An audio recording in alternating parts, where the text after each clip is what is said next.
भारत सरकार के आयुष मंत्रालय, मोरारजी देसाई राष्ट्रीय योग संस्थान, जिला प्रशासन व सकल जैन समाज मंदसौर द्वारा अंतर्राष्ट्रीय योग दिवस पर 21 जून रविवार को शहर के नूतन स्टेडियम में दिगंबर जैन मुनिश्री प्रणम्य सागर जी महाराज की दिशा में विशाल योग साधना कार्यक्रम का आयोजन होगा। कार्यक्रम में मंदसौर शहर के सभी समाज, सभी संस्थाएं, विद्यार्थी, व्यापारी वर्ग तथा सभी योग प्रेमी सम्मिलित होकर भव्यता प्रदान करेंगे। मुनिश्री ने अर्घ योग के बारे में जानकारी देते हुए बताया, अर्घ योग साधना स्वस्थ तन, प्रसन्न मन और निर्मल चेतना का उपहार प्रदान करती है। मुनिश्री की यह योग साधना जन जन के लिए वरदान है। अर्घ योग आत्मविश्वास बढ़ाने और बुद्धि को स्थिर रखकर संसार की चिंताओं से मुक्त रहते हुए सुख और शांति प्राप्त करने का अद्भुत माध्यम है।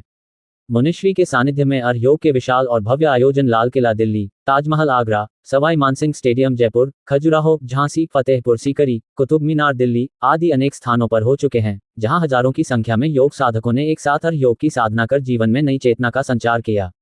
मंदसौर नगर का सौभाग्य है कि ऐसे महान तपस्वी दिगंबर संत मुनिश्री प्रणम्य सागर जी जन जन और प्राणी मात्र स्टेडियम में हजारों योग प्रेमियों को साधना करवाकर उनकी जीवन की दिशा बदलने का उपक्रम करेंगे और खुद अपने आप को स्वस्थ बनाए। ये कहेगा, ये मंदसौर के लिए बड़े गौरव की क्षण है कि परम पूज्य गुरुदेव का जब चातुर्मास मंदसौर में हुआ था, उसी दौरान अरहम योग की एक छोटी सी शुरुआत, प्रारंभ यहीं से हुआ, बीजारोपण यहीं पर हुआ। तब मात्र 20-25 लोग जो समाज के थे, तब गुरुदेव ने ऐसा चिंतन किया, मंथन किया कि योग केवल शारीरिक व्याधि दूर करने का माध्यम ना बने, बल्कि अंतस में चेतना जागृत करने के लिए हो। तो समाज के कुछ लोगों ने गुरुदेव का अनुसरण करते हुए 20-25 लोगों के साथ इसकी छोटी सी शुरुआत हुई थी, लेकिन अब यह पूरा विशाल वटवृक्ष बन चुका है। पूरे विश्व के 10 लाख लोग अरहम योग से जुड़ चुके हैं और गुरुदेव के अनुयायी हैं, जो प्रतिदिन पूज्य गुरुदेव के जो योग के शिक्षक प्रशिक्षक हैं, वो ऑनलाइन भी उनकी क्लासेस प्रातः से लेकर रात्रि तक चलती हैं और बड़ी संख्या में लाखों लोग इसका लाभ ले रहे हैं। आपने विशेष शिविर लगाया था, तो उस शिविर का उद्देश्य ये था कि ध्यान और योग में वो एक और विशिष्ट ध्यान की पद्धति थी। कोई मोबाइल नहीं, किसी से बोलना भी नहीं, इवन किसी से अपनी आई कांटेक्ट भी नहीं करना। इस तरह से बिल्कुल शांत भाव से रह करके जो ज्ञान और ध्यान हमें सिखाया जाता है उसको आत्मसात करते हैं। वही 3 दिन का शिविर यहाँ पर, उसको स्वार्थ साधना शिविर कहते हैं। उद्देश्य केवल ज्ञान की प्राप्ति होती है, अनंत ज्ञान और अनंत सुख की प्राप्ति होती है। ध्यान से ही जीव संसार के चक्र से मुक्त होता है, जन्म मरण के चक्र से मुक्त होता है। ध्यान को ही योग कहना और योग को ही ध्यान कहना, यह जैनाचार्यों ने अपने ग्रंथों में कई जगह पर लिखा है। और आप सभी लोग जानते हैं कि जिस देश का नाम भारतवर्ष हम बोलते हैं, यह भारतवर्ष 24 तीर्थंकरों में सबसे पहले तीर्थंकर भगवान ऋषभदेव हुए। उनके ज्येष्ठ पुत्र भरत के नाम पर इस देश का नाम भारत देश चलता है। यानी भगवान ऋषभदेव की ख्याति बढ़ानी हो, है ना? तो मैं जो 5 मुद्राएं बताता हूँ, उसमें अगर आप 10 मिनट 20 मिनट एक मुद्रा में लग पाए, तो ये आपको ऑब्जर्व होगा कि आपके अंदर बॉडी में कोई स्ट्रेंथ हो। तो जो योगा केवल जिम जाकर के अपनी मसल्स बनाते हैं, उससे कोई स्ट्रेंथ नहीं आती बॉडी में। स्ट्रेंथ आती है बॉडी के अंदर जो उन मसल्स में मजबूती आने से, ना कि मसल्स के उभार आने से। तो आज का योगा मसल्स को उभारना चाहता है, मसल्स की मजबूती आती है वो 5 मुद्राओं से आती है, जो मैं आपको 21 तारीख को दिखाऊंगा।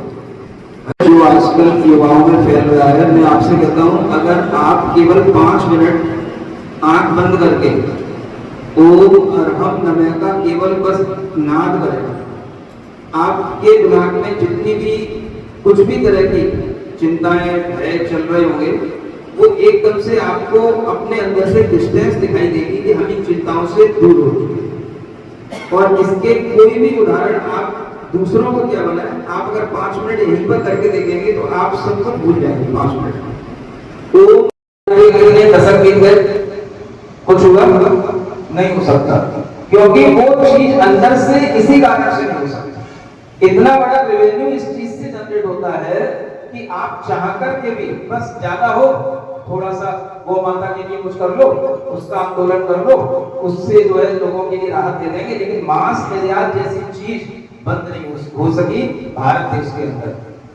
इतने बड़े आरएसएस से जुड़े हुए प्रधानमंत्री के नियुक्त होने पर भी, इतनी बड़ी अहिंसक समाज के पहरेदार होने के बावजूद भी ये मांस निर्यात भारत से बंद नहीं हो सका 3 दशकों में। तो आप सोचें कि ये कितनी बड़ी चीज है कि ऊपर से सरकारें कुछ भी करेंगी, लेकिन भीतर से जो चीजें चल रही है उन्हें पता है पैसा यहीं से आना है, इसी से हम यहाँ खड़े रहेंगे, नहीं तुम्हारी गलती चली जाएगी। तो घोषित करना ही चाहिए, लेकिन गोवंश का मतलब हमें केवल गाय माता को ही नहीं देखना चाहिए। गोवंश का मतलब गो माने होता है कोई भी 4 पैर वाला पशु, गो माने चलने वाला पशु। आप भारतीय इतिहास में पढ़ें तो चाहे वो भैंस हो, चाहे वो बड़ा हो, चाहे बकरी हो, चाहे बकरा हो, मैं कहता हूं इन सबकी भी रक्षा होनी चाहिए। व्यर्थ में ये जो मांस के लिए कटते हैं, इनका जीवन जो समाप्त होता है वो हमें पूरे पशु जाति के लिए रोकना पड़ेगा, तब ये इस प्रदूषण को रोक पाएंगे। 21 तारीख को विश्व योग दिवस भारत सरकार आयुष मंत्रालय के तत्वावधान में उन्हीं के सहयोग से यह जो अरहम ध्यान योग का प्रारंभ किया गया है, यह अरहम ध्यान योग मंदसौर में शुरू हुआ था 10-11 वर्ष पहले 2015 में, और अब यह पुनः 10-11 वर्ष बाद मंदसौर के लिए यह एक लाभ मिलने वाला है कि सारे समाज के लोगों के लिए, जैन अजैन सभी समाज के लोगों के लिए यह अरहम ध्यान योग के माध्यम से विश्व योग दिवस मनाया जाएगा। आप सभी लोग इसमें आएँ, और जो नूतन स्टेडियम में सुबह 5:30 बजे आप लोगों के लिए यह ध्यान योग की प्रक्रियाएं शुरू होंगी, जिससे आपके तन मन और चेतन तीनों पर प्रभाव पड़ेगा। और यह ध्यान योग तभी से शुरू हुआ था जब से मोदी जी ने अंतर्राष्ट्रीय योग दिवस की घोषणा की थी। तो जितना अंतर्राष्ट्रीय योग दिवस के लिए समय हो गया, उतना ही अरहम ध्यान योग के लिए समय हो गया। तो आप लोग आएँ और समझें कि अरहम ध्यान योग क्या है। अरहम माने है शुद्धता। जिस ध्यान योग के करने से आपको शुद्धता मिले उसका नाम है अरहम ध्यान योग, और कोई इसका विशेष मतलब नहीं है। इसलिए यह अपने आप में ओम की तरह एक मंत्र भी है, और इसका ध्यान करने से हमारे अंदर कैसे शुद्धता आती है, इसका प्रैक्टिकल हम आपको 21 तारीख को सुबह बताएंगे। आर्थिक संकट को लेकर क्या कहना है?